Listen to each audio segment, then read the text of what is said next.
अब यार रदरफोर्ड ने इस प्रकार से तो इस रदरफोर्ड के ही लेबोरेटरी में 1912 में काम करे थे नील्स बोर ने। अब वो भी बहुत अच्छा खासा मॉडल दिए थे और 1913 में नील्स बोर ने अपना मॉडल को पब्लिश कर दिया था। हाँ बिल्कुल याद रखना है। लेकिन इससे पहले हम यह बात बताना चाहते हैं कि रदरफोर्ड का मानना यह था कि जानते हो वो जो पॉजिटिव चार्ज होता है और होल मास जो होता है एटम का वो इतना छोटा सा जगह में पैक्ड होता है, इतना छोटा सा जगह में। रदरफोर्ड ने कहा, याद रखना है, देख लीजिए कि साइज ऑफ द न्यूक्लियस जो होता है वो अप्रोक्स कितना होता है, ध्यान से समझना है। साइज ऑफ न्यूक्लियस याद रखना है, साइज ऑफ न्यूक्लियस जो होता है इज अप्रोक्स, देख लीजिए अप्रोक्स जो होता है, याद रखना बच्चों, approx 10 to the power -15 metre to 10 to the power -14 metre, इतना कम होता है, इतना कम। तो बिल्कुल याद रखना है, देख लीजिए। हाँ लेकिन अगर हम साइज ऑफ एटम की बात करेंगे, साइज ऑफ एटम की बात करेंगे, देख लीजिए अगर हम इस एटम के रेडियस की बात करेंगे तो यह होता है 10 टू द पावर -10 मीटर होता है अप्रोक्स। कितना होता है? 10 टू द पावर हम बिल्कुल याद रख। अब ये देंगे 10 टू द पावर -10 मीटर हो गया और न्यूक्लियस का कितना हो गया? 10 टू द पावर -15 में चल रहा है। इसका मतलब कि 10,000 से 1 लाख टाइम छोटा होता है न्यूक्लियस, 10,000 से 1 लाख टाइम। याद रखना बच्चों, देख लीजिए कि अब यहां बता देते हैं न्यूक्लियस, याद है न्यूक्लियस जो होता है कि इज स्मॉलर देन एटम, याद रखना है इज स्मॉलर देन एटम। देख लीजिए एटम से जो छोटा होता है, देख लीजिए बाय कितना? 10,000 से 1 लाख टाइम, 10,000 से 1 लाख टाइम छोटा होता है। याद रखना है इतना छोटा होता है। क्या चीज है? न्यूक्लियस का साइज एटम के कंपैरिजन में इतना छोटा होता है। अब तुम थोड़ा सोच करके देखिए कि आखिर यहां पर ये जो आपका न्यूक्लियस है, बीच में जो न्यूक्लियस आपका पैक्ड है जो पॉजिटिवली चार्ज है, कि क्योंकि रदरफोर्ड ने यह बात बता दिए थे कि ज्यादा कंप्लीट पॉजिटिव चार्ज और होल मास, संपूर्ण मास जो होता है वो इसी छोटा सा स्पेस पर होता है। क्योंकि यहां पर देखिए दो प्रकार का पार्टिकल पैक है, न्यूट्रॉन भी है और प्रोटॉन भी है कि नहीं? और इलेक्ट्रॉन, देखिए इलेक्ट्रॉन तो बाकी सब जगह पर होता है और इलेक्ट्रॉन का वैसे मास भी बहुत कम होता है बच्चों, बहुत कम होता है कि नहीं? तो 9.1 आपको हम बता भी दिए थे, देख लीजिए 9.1 into 10 to the power -31 KG होता है, इतना कम होता है इलेक्ट्रॉन का। इसीलिए इलेक्ट्रॉन का जो कंट्रीब्यूशन है, योगदान है मास बनाने में, वो एकदम निग्लिजिबल के मात्रा में है। हाँ इसीलिए रदरफोर्ड ने ऐसा बात कहा कि कंप्लीट मास जो होता है, टोटल पॉजिटिव चार्ज होता है, वो छोटा सा जगह पर ही कंसेंट्रेट रहता है, जिसका नाम क्या दिया? न्यूक्लियस दिया।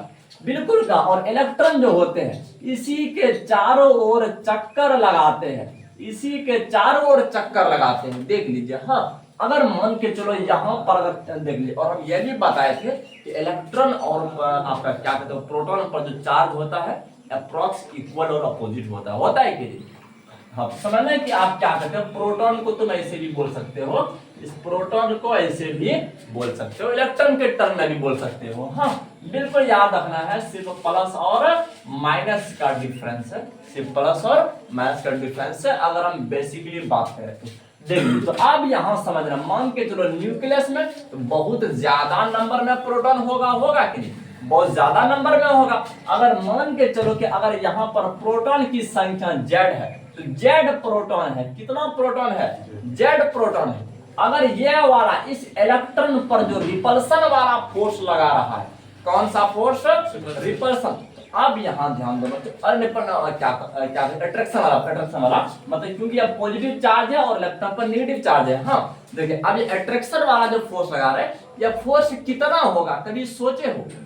देखिए आखिर इस फोर्स के बारे में किसने बात बताया था? हमारे कूलम्स लॉ, जो कि हम फर्स्ट बुक में पढ़ाए थे कि नहीं? दो चार्ज के बीच में जो फोर्स लगता है उसी को तो हम लोग कूलम्स फोर्स कहते हैं कि नहीं? अच्छा यहाँ बता दीजिए इस केस में कूलम्स फोर्स कितना होगा, देख लीजिए। तो थोड़ा सा हमको कूलम्स फोर्स के बारे में बता दीजिए कि कूलम्ब्स फोर्स, जिसको तुम लोग क्या कहते हैं इलेक्ट्रोस्टैटिक फोर्स भी बोल रहे थे कि नहीं, आखिर यह कितना हो जाएगा बता दीजिए। 1/4πε0, 1/4πε0 इंटू दोनों चार्ज का प्रोडक्ट हो रहा था, एक तो न्यूक्लियस के चार्ज का प्रोडक्ट और दूसरा ये वाला इलेक्ट्रॉन के चार्ज का प्रोडक्ट हो रहा था कि इसका हो रहा था। और इसके बाद बट्टा क्या था, डिस्टेंस पर स्क्वायर। अगर मान के चलो यहाँ पर इसके बीच का दूरी r है तो r पर स्क्वायर हो जाएगा कि नहीं।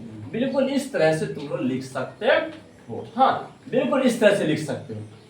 हाँ तो ऐसे बात किए थे कौन हमारा रदरफोर्ड कि अब यहाँ समझना, बोलोगे सर आखिर इस इलेक्ट्रॉन को खींचता है तो इसके तरफ क्यों नहीं आ जाते, क्योंकि इसके पीछे रीजन कुछ और है। यहाँ पर ये बैलेंस जो बना हुआ है, अगर कोई भी पार्टिकल सर्कुलर मोशन में जो चक्कर लगाते हैं देखे होंगे, वो ना पीछे जाता है ना आगे जाता है। इसका रीजन क्या है, यहाँ पर खींचने वाला जो फोर्स है वो और धकेलने वाला मतलब सेंट्रीपेटल फोर्स और इलेक्ट्रोस्टैटिक फोर्स यहाँ पर बैलेंस होते हैं, बराबर होते हैं। समझते हो कि नहीं। हम दो प्रकार का फोर्स बताए थे, एक को कहते सेंट्रीपेटल फोर्स, दूसरे को कहते सेंट्रीफ्यूगल फोर्स। क्या बात बताए थे कि सेंट्रीपेटल फोर्स, दूसरा सेंट्रीफ्यूगल फोर्स। सेंट्रीफ्यूगल फोर्स देखिए क्या होता है, तुम लोग को बता देते हैं। अगर मान के चलो देखिए, अगर ये वाला इंक है ऐसे रखा हुआ है, हाँ तो तुम ऐसे अगर गोल गोल घुमाओगे तो इंक कहाँ जाएगा, बाहर की ओर फेंकाएगा कि नहीं, बाहर की ओर फेंकाएगा। हाँ अब ये जो बाहर की ओर जो फेंका रहा है, बाहर की दिशा को जो दिखा रहा है, इसी को कहते हैं सेंट्रीफ्यूगल फोर्स। क्या कहते हैं, सेंट्रीफ्यूगल फोर्स। अच्छा अब यहाँ देख लीजिए कि जब हमारा ये centre of mass he rotate कर रहा था, जिसके चलते ये बाहर की ओर फेंका रहे थे, इसको कहते हैं सेंट्रीफ्यूगल फोर्स। लेकिन अब बात बताते हैं, अगर कोई बचवा अपने किसी रस्सी में या किसी धागे में किसी पत्थर को बांधता है और गोल गोल घुमाता है, अब वो बंदा जो पत्थर को अंदर की ओर खींच रहा है वो है सेंट्रीपेटल फोर्स। क्या है, सेंट्रीपेटल फोर्स। याद रखना बच्चों। हाँ हिंदी में इस प्रकार से हम लोग बोलते हैं। तो चलो अब यहाँ देख लीजिए।